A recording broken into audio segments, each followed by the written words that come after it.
Assalamualaikum semua, kembali lagi di channel YouTubeku Dapur Mbak Do. Hari ini tanggal 9 Juli 2020, aku baru pulang check up dari rumah sakit dan seperti janjiku kemarin, aku mau sharing ke kalian hasil check upnya seperti apa. Dan sebelum aku share ke kalian hasil check upnya seperti apa, aku mau jawab dua pertanyaan dulu. Kemarin soalnya ada yang nanya. By the way, aku minta maaf ya soalnya pakainya piyama karena ini sudah malam. Tadi pulang dari rumah sakit aku langsung mandi segala macam karena mau istirahat juga. Jadi aku pakainya piyama dan aku nggak dandan. Kita jawab pertanyaannya. Yang pertama, Mbak Do, apa beda kista ovarium dan kista endometriosis? Jelas beda ya. Perbedaannya apa? Aku nggak berani menjelaskan spesifiknya seperti apa sama kalian. Soalnya aku takut salah kalimat dan kalian salah mengerti. Jadi untuk referensi kalian, nanti aku bakal cantumkan dua link di deskripsi, kalian bisa lihat dan baca. Satu aku ambil dari artikelnya pun sudah kupilah yang bahasanya mudah untuk dimengerti, dan satu lagi aku ambil dari channel YouTube seorang dokter kandungan yang kebetulan beliau juga pejuang endometriosis dan sekarang beliau sudah punya anak. Jadi semoga penjelasan dari dua link itu bisa kalian pahami untuk perbedaan kista ovarium dan kista endometriosis itu apa. Dan yang kedua, Mbak Do, emang bisa kena kista ovarium dan kista endometriosis secara bersamaan? Jawabannya bisa. Jadi jenis kista itu nggak cuma ovarium dan kista endometriosis ya, ada jenis yang lainnya. Dan kemungkinan seorang wanita terkena dua jenis kista sekaligus itu bisa terjadi, walaupun masih dikategorikan jarang. Kebetulan aku kenanya dua kista sekaligus dan kebetulan jenis kistanya itu ovarium dan kista endometriosis. Jadi jawabannya bisa ya. Oke, untuk hasil check up hari ini, aku mau tunjukin juga ke kalian foto USG dari awal aku didiagnosa kena kista. Yang pertama, ini foto USG di tanggal 13 November. Ini bukan USG yang pertama kali aku tahu kalau aku kena kista ya. USG-nya lebih lengkap untuk semua bagian perut. Dan ini USG dari si dokter SPOG-nya, maaf, SPPD-nya. Setelah aku bawa hasil USG dari rumah sakit yang tempat aku USG, beliau USG lagi untuk memastikan dan benar aja. Di sini kondisinya terlihat jelas ya. Ini warnanya juga terlihat kontras banget karena inilah salah satu karakteristik dari si kista coklatnya. Semakin pekat isi dari si kistanya, semakin gelap warna kistanya, semakin kontras dia di layar USG. Dan ini ukurannya pada saat itu masih 10 cm. Oke, setelah operasi di bulan November, aku rutin check up sampai bulan Maret, dan itu kondisinya baik-baik aja sampai akhirnya aku check up di bulan Maret itu ketahuan kistanya muncul lagi. Nah, titik hitam ini kalian bisa lihat ya, titik hitam ini si kistanya sudah muncul lagi. Ini posisinya aku minum obat hormon secara rutin sekali sehari selama 3 bulan tersebut. Dan itu obat hormonnya terakhir kali aku minum di tanggal 8 Maret. Tanggal 10-nya aku check up. Dan tadi untuk hasil check up-nya seperti yang ku khawatirkan, ukurannya naik. Jadi ini diambil dua foto ya sebagai referensi supaya lebih valid. Ini lingkaran hitam. Lingkaran hitam ini kistanya, dan ini kistanya semakin membesar. Ukurannya nambah. Ukurannya nambah berapa senti Mbak Do? Ukurannya nambah 1 cm. Jadi sekarang itu ukurannya 2 cm.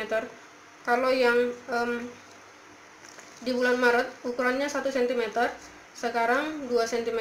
Nah, tapi ini nggak bisa jadi patokan banget untuk mengatakan si kondisi kistanya ini makin parah. Nggak bisa, soalnya kenapa? Dari hari terakhir, hari ini masih terhitung masa subur gitu loh. Jadi dan dari penjelasan si dokter tadi, untuk kista yang ada di badan kita itu normal membesar di saat masa subur kita, karena adanya perubahan hormon, udah itu adanya reaksi dari produksi sel telur di masa subur, jadi mempengaruhi ukuran si kistanya. Jadi nggak bisa patokan membesarnya ukuran kista itu dia semakin parah, enggak. Dan ini ukurannya masih 2 cm, ini masih bisa dikatakan normal. Untuk ukuran kista yang normal itu dari 1 cm sampai 4 cm.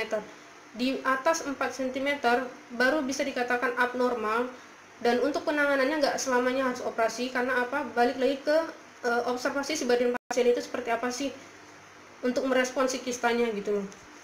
Jadi ini masih dikategorikan normal ya. Dan terkait tanggal 15 Juni kemarin yang buat aku bad mood parah, itu berkaitan dengan ini. Dan kenapa sekarang itu masa suburku, karena memang aku haid di tanggal 15 Juni gitu loh. Dan kenapa aku dilema pada saat haid di tanggal 15 Juni, karena jarak antara aku haid di tanggal 15 Juni sama yang haid sebelumnya itu cuma 2 minggu. Dan itu nggak pernah terjadi loh. Jadi gini, aku haid nyaris di tanggal yang sama setiap bulannya. Atau seenggak normalnya aku itu biasanya setahun sekali atau 2 tahun sekali aku bisa nggak dapet selama 2 bulan atau selama 3 bulan. Tapi itu dalam kurun waktu yang jarang banget gitu loh, setahun sekali atau 2 tahun sekali gitu. Nah, untuk kebiasaannya atau biasanya itu aku dapat nyaris di tanggal yang sama, 2 hari telat atau 2 hari lebih cepat. Ini 14 hari gitu loh udah dapat. Jadi tanggal 27 Mei aku dapat, aku haid, tanggal 15 Juni aku haid lagi gitu loh. Dan di tanggal 15 Juni itu nggak ada tanda-tanda atau gejala bakal haid. Jadi waktu itu aku ke belakang dan baru aku haid gitu loh. Dan wah nggak bener nih gitu loh. Dan itu aku observasi sampai akhirnya di awal Juli itu masih nggak normal. Dan waktu aku observasi itu di tanggal 15 Juninya kan dia haid ya.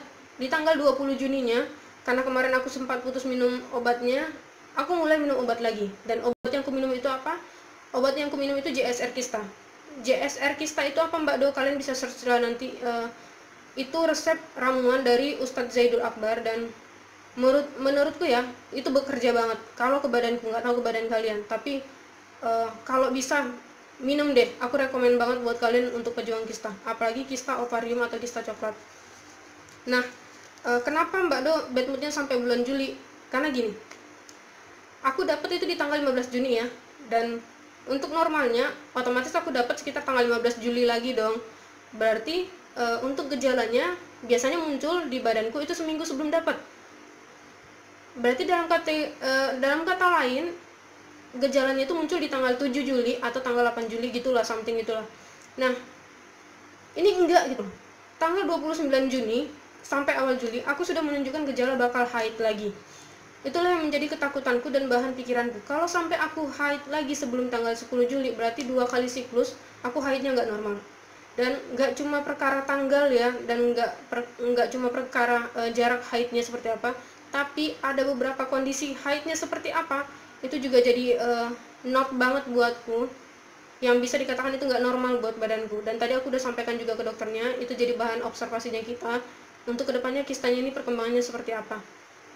Itulah kenapa aku bad mood parah dari bulan Juni sampai awal Juli. Karena apa? Karena kepikiran kondisinya ini bakal seperti apa. Dan yang jadi salah satu pertimbanganku karakteristik dari si kista endometriosisnya ya. Untuk si kista ovariumnya oke lah sekarang muncul lagi, membesar lagi, tapi aku lebih takut ke endometriosisnya. Kalian bisa baca lah nanti artikelnya atau sumber dari manapun yang kalian bisa dapat, efek dari si endometriosis itu dan si ovarium itu seperti apa. Itu dia kenapa aku bad mood dari tanggal 15 sampai awal Juli ya. Dan oh ya, awal Juli kemarin aku lupa di tanggal berapa, aku sempat nge-share foto JSR yang aku minum di Instagram. Aku note juga buat kalian, itu nggak bisa dijadikan patokan ya, karena balik lagi respon tubuh kita itu beda-beda. Tapi aku sarankan banget kalian minum. Karena apa? Logikanya gini loh, kita lihat deh hasil dari USG ini. Ini di bulan Maret dengan kondisi aku minum obat hormon rutin selama 3 bulan, dan yang ini aku minum JSR selama 3 bulan juga dari Maret sampai awal Juli ini. Tapi dia nggak rutin gitu loh, bolong-bolong. Kadang maduku habis atau kadang aku lupa belum buat JSR, jadi aku nggak minum JSR gitu loh.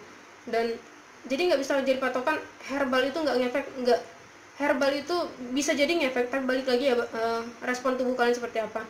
Ngefek cuma reaksinya lebih lama. Dan untuk JSR Kista yang aku sempat share di Instagram, kalian boleh coba deh. Aku rekomen banget, apalagi untuk kalian yang kista ovarium dan kista coklat. Itu lebih fokus ke situ ya. Dan untuk kedepannya mungkin aku mau ganti JSR ke JSR endometriosis. Aku mau coba efeknya seperti apa, karena sekarang kan aku mau lebih fokus ke endometriosisnya. Dia itu mungkin kalian bisa lihat juga ya, beberapa gaya hidupku atau pola makanku itu masih nggak sehat. Aku minta tolong banget jangan diikuti apa yang nggak sehat, soalnya jujur aku sekarang masih bandel. 2 minggu sekali aku masih minum kopi, atau aku masih makan bubur kacang hijau yang aku masak sendiri, karena memang aku suka gitu loh. Dari dulu itu jadi kesukaanku, masih susah untuk merubah polanya. Dan untuk saat ini aku masih sanggupnya itu sekali 2 minggu. Doakan aja ke depannya aku bisa lebih panjang rentang waktunya untuk konsumsi itu. Jadi apa yang kalian lihat, kayak kemarin aku juga sempat share di Instagram, aku minum teh. Sebenarnya itu nggak terlalu baik ya untuk penderita kista. Konsumsi gula berlebih atau seperti orang normal biasanya itu nggak rekomen banget sebenarnya. Jangan kalian contoh, ambil yang baiknya aja. Dan untuk kemarin aku sempat slow respon, aku minta maaf banget untuk kalian semua, terlebih untuk keluargaku. Tapi nggak usah khawatir, sebad moodnya aku, sebete-betenya aku, insya Allah aku masih berpikiran positif. Aku nggak bakal yang macam-macam. Karena apa? Di samping aku memang kecewa sama diriku sendiri, aku sakit dan aku takut akan sakitnya itu, tapi aku masih lebih takut, jauh lebih takut ngelihat mama nangis kalau aku pulang dalam kondisi yang nggak sehat. Jadi insya Allah itu yang jadi patokanku untuk tetap berpikir rasional gitu loh. Sekalinya aku nggak bisa dihubungi, mungkin bisa jadi aku butuh waktu sendiri gitu loh. Dan untuk kalian yang kenal sama aku, sebenarnya aku orangnya introvert ya, aku nggak terlalu suka interaksi sama orang lain, termasuk interaksi yang berlebih atau komunikasi yang terlalu berlebihan sama keluarga. Itu jujur aku jarang komunikasi sama keluarga. Karena apa? Kadang tiba-tiba aja gitu loh, bad mood sendiri, kepikiran sendiri gitu loh. Jadi mungkin aku minta maaf, dan jangan kaget kalau aku nanti tiba-tiba seperti itu lagi, karena memang dasarnya aku lebih nyaman seperti itu kalau aku lagi banyak pikiran gitu. Dan untuk pertanyaan-pertanyaan kalian yang lainnya, mungkin next video bakal ku jawab, bakal ku cicil lagi. Untuk videoku kali ini mungkin sekian dulu ya. Semoga bisa kalian ambil apa yang baik dan jadi pelajaran buat kalian. Insya Allah kedepannya aku bakal tetap sharing sama kalian. Dan kalau ada pertanyaan-pertanyaan lagi, kalian bisa DM aku. Identitas kalian nggak bakal umbar kok, tenang aja, nggak bakal ku kasih tahu ke orang lain. Tapi pertanyaan-pertanyaan kalian bakal ku jadiin jadi bahan untuk sharingku di video. Oke, aku rasa sekian dulu videoku kali ini. Sampai jumpa di video-video selanjutnya. Semoga bermanfaat buat kalian. Assalamualaikum.